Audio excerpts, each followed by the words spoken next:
And as we just discussed there tonight, we are thinking about the ones left behind in the chaos after America's hasty departure from Afghanistan. The thousands of Afghans who helped the U.S. during our 20-year war. Some were lucky and got out. Others now fighting to escape with their lives hanging in the balance. Here's ABC's Chief Global Affairs correspondent, Martha Raddatz.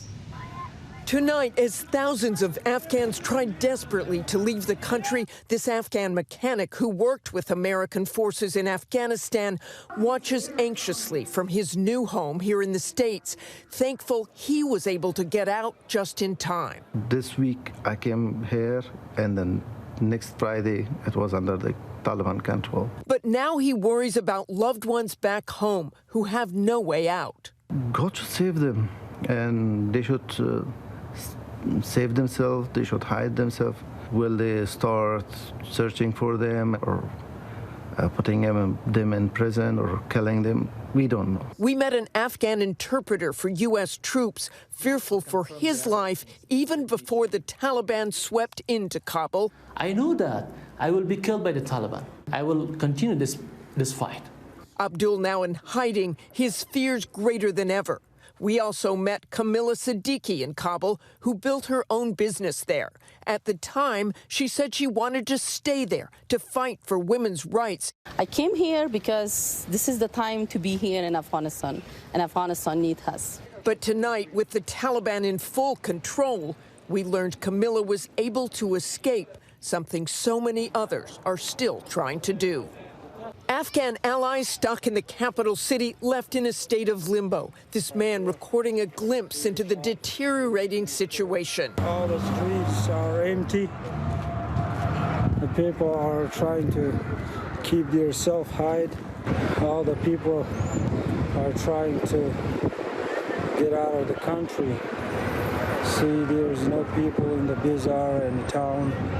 At the post office, an entirely different scene. A lot of people try to get their passports. The post office say the situation is not good. I hope I can get my wife's passport. Zach is one of many who worked with the U.S. military during the war and is now trying to flee to safety. Major Thomas Schumann worked with him on the ground in Afghanistan, and now he's working to get him out. He wasn't just my translator, he was a brother. He was basically one of my Marines. If he does not make it to the airport, he is known to be, in the Taliban's terms, an infidel, is what they call him, because he's worked with the Americans. That same day, the situation growing more tense, more precarious in Kabul. I tried to come to passport office, and the Taliban just entered to Kabul. While the Taliban was reaching the capital city, Zach was still trying to get a passport for himself and his family. A lot of crowd, and unfortunately, I didn't get my wife's passport. What the Taliban does to people who work with U.S. forces, they execute them. This is not a what if kind of scenario. I think this is what will happen if we cannot get Zach to the airport. Everything is stopped. Major Schumann advised Zach to make his way to the airport anyway, but soon the men fell out of contact. How much time is left? I think the time has expired. There is no time left. We learned that Zach did reach the airport that night with his family, but was unable to get on a flight. They had to turn back home. Zach sent an update after returning from the airport. But we just returned back to our apartment because there was a gunshot fire everywhere.